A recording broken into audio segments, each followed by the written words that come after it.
message bu mu yónnee waa États-Unis daf leen wax ne ñun kat bi ngeen ñu bañalee ñii seen délégation bi ñenn ñaa nga foofu ñii mu amoon ñu leen war dem fekk ji ngeen lànk ne doo leen jox visa ba pare dañ ne niñ ko jàngee mooy joxuñu leen raison yi tax ñoo duñ leen jox visa bi dañ la ko lànk rek ne duñ leen jox mu ne leen waxtu woowu ngeen ñu bañalee Chine maa ngi koy jaajëfal parce que may na ñun suñu athlètes yi pour ñu dem tàggatu ci jëm ci JO 2026 yi kon maa ngi koy jaajëfal di fàttali ba pare mu chuté dara Sénégal ba léegi logique bi mu nekk mooy àndandoo goo xamante ne àndu nawle lay doon kon loolu boo delluwaatee respect waaw ak respect boo delluwaatee loolu dafay dellu ci kaw ne yéen ñi ci kaw da ngeen noo manque de respect te effectivement manque de respect mooy am foofu xam nga dañu am benn président boo xam ne dafa ñëw Trump mu am promesse bu mu defoon comme quoi bu ñëwee ni dina doon président boo xamante ne ni fi étranger yi mel ak yooyu am na lu mu dooroon ci mandat bële bi pas dina ko gën a jooyanti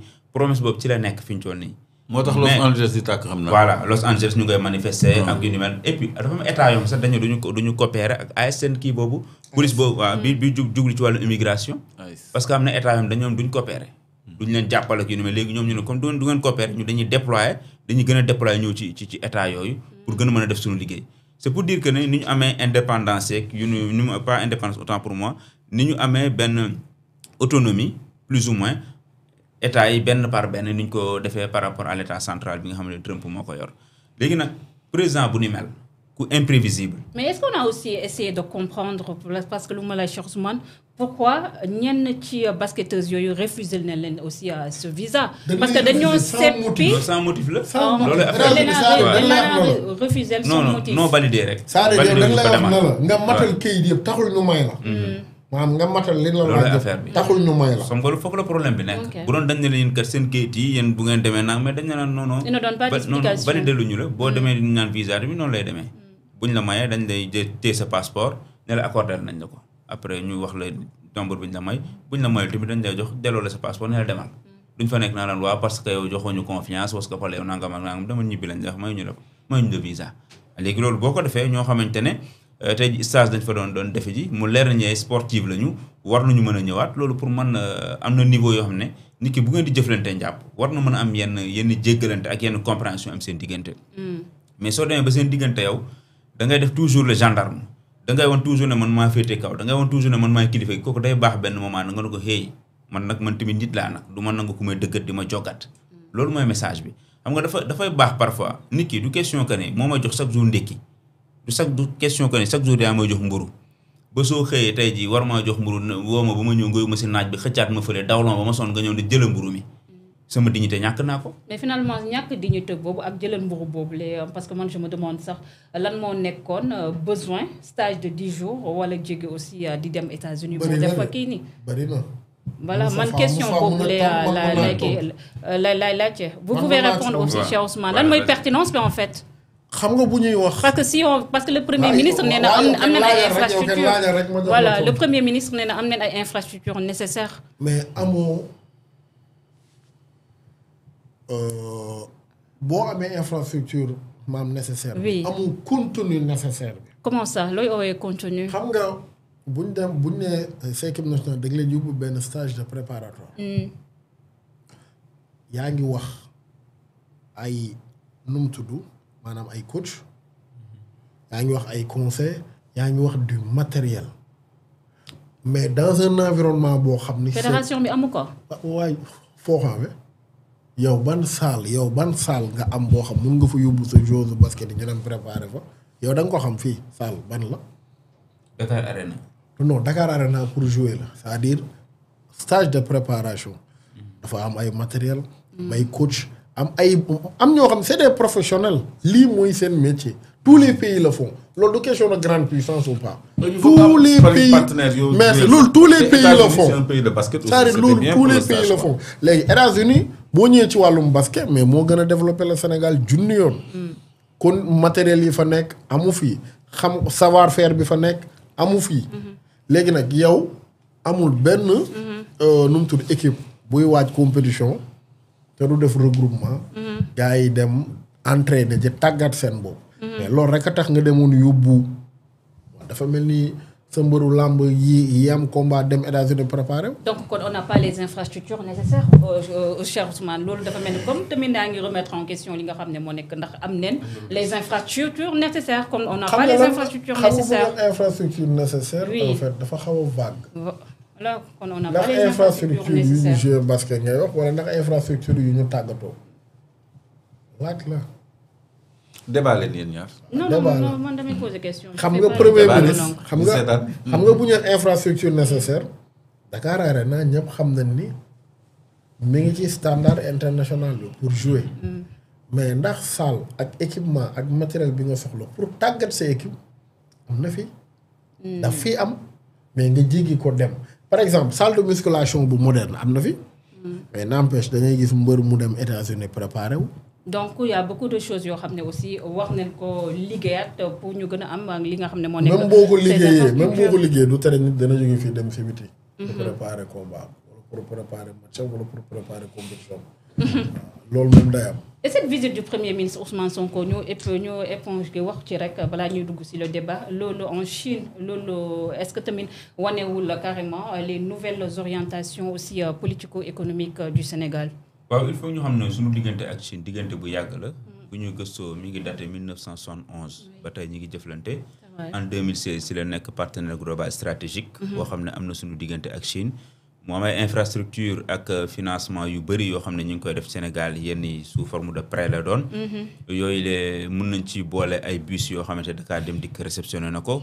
mën nañ ci boole autoroute Ila Touba bi mën nañ ci boole beneen autoroute bi jëm Thiès AIBD Mbour mën nañ ci boole tamit réseau hydraulique bi am na yu bëri yoo xamante ne Chine la c'est pas pour rien mu ànd ak docteur Cheikh Tidiane Dièye forage yeeg yu bëri waa Chine la. donc ñoo xamante ne la am na lu bëree bëri yoo xamante ne réalisé nañ ko ci dëkk bi partenaire bu stratégique la pour dëkk bi donc bu fa demee nii dafay wane ne rek loo xamante ne la. Depuis 2016 partenaire stratégique bu Sénégal la kon c'est tout à fait normal mu dem fa waxtaan ak ñoom signé ay accords yu bees jàppalante bi ñu gën koo doxal y a aussi le DG de l'APEX boo xam ne ànd na ak ñoom kon dañu jàpp ne lu normal la loo xamante ne Sénégal mën na ci gën a gis boppam. Merci beaucoup cher Ousmane. Mon oncle, par rapport à cette visite du Premier ministre Ousmane Sonko en Chine déjà il avait annoncé les couleurs de cette visite si communiqué bi mun neen ko waxee noonu lan leen ci mën a retenir par rapport ak partenariat yu bees yi nga xam ne wax na dox diggante suñu réew ak la République de la Chine.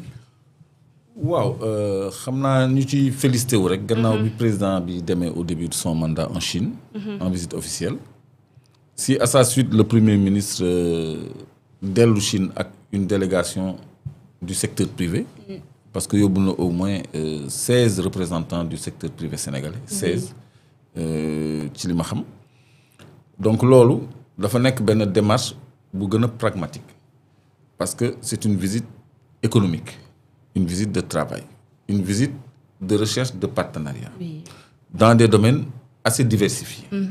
Parce que le président bi mu njëkkee dem Chine amoon na ay promesses bokk na ci bi ma gënoon a intéressé promesse d'une raffinerie nga xam ni SAR mu ngi koy lijjanti donc secteur privé bi dem foofu am na ci ñoo xam ne ku mel ni Atepa par exemple problème mu énergie ñor na ko parce que am na projet transformer fer ak aluminium sous-région bi fii Sénégal donc loolu dafa laaj ay infrastructures yi nga xam ne dañ ko manqué Sénégal te muy yéexal suñu programme ci wàllu énergie ak hydrocarbures en général parce que infrastructure du tali ak école ak hôpital kese mais bokk na ci ay raffineries ay terminal pétrolier ay réseau gazier ay oléoduc ay aires de stockage ay hubs de distribution donc ay transport d'hydrocarbures yooyu yëpp ak ay centrales yoo xam ne dafay defar énergie bu yomb donc loolu je crois que c'est intéressant mais il faut remarquer le département de Cheikh Tidiane Dièye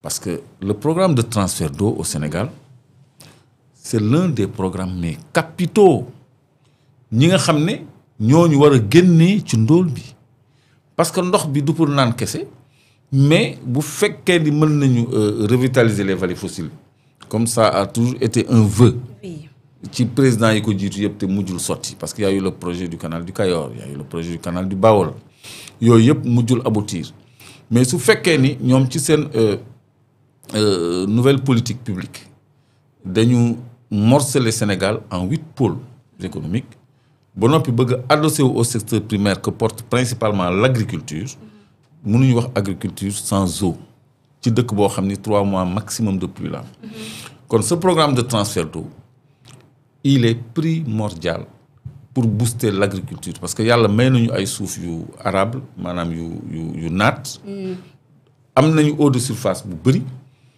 ñu ngi tuur ci géej gi chaque année pour éviter les crues comme crues yi amoon Bakel bi dex bi débordé mu am ay dégâts chaque année ñu ngi reverser ci géej gi 22 milliards de mètres cubes d'eau donc 22 milliards de mètres cubes d'eau yooyu di dem tàbbi géej tous les ans c'est plus intelligent de trouver les moyens de les dévier mu am ay canaux yoo xam ne day traverser les zones arides comme le Bawol zone Louga boobu ak yooyu yëpp ba Kaolack nga xam ne Saloum je veux dire au-delà de Kaolack nga xam ne dina mën a servir à l'irrigation agricole donc bu dee côté sud bi am na yeneen possibilité d'irrigation bu dee côté ouest bi côté Tamba Kédougou am na yeneen possibilité d'irrigation donc programme yooyu je crois que c'est des programmes très importants je pense que Cheikh Tidiane Dièye peut revenir avec lu dëgër surtout que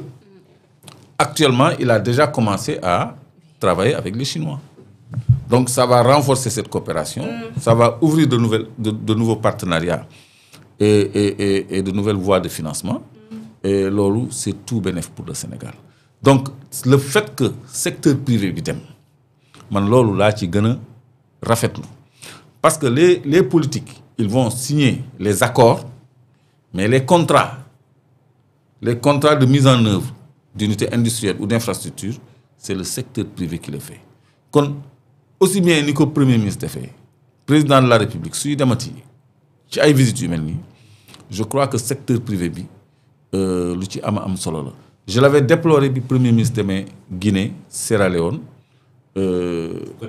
Côte d'Ivoire newoon naa maak Abdou Khadre il aurait dû amener le secteur privé parce que ñoo mën a jëmmal les accords politiques sur le terrain donc alhamdulilah. Merci beaucoup cher Ousmane. Parce que gis nañu yoon bi. Un mot par rapport à cette visite est-ce que mën nañoo xaar transfert de compétences transfert de technologie parce que du secret pour personne qu'en termes de technologie kii di Chine mën nañu wax ne carrément nekk na en avance vraiment au niveau international surtout aussi nos rapports sur le plan économique parce que y avait cette information que Chine fu mu toll nii fas yéene na jël 52 pays yi nga xam ne ñoo nekk Afrique may leen rek li nga xam ne moom la ñuy yóbbu seen dëkk est-ce que su ba tey si logique boobu la nekk avec le Sénégal. balaay transfert de technologie. projet d'abord.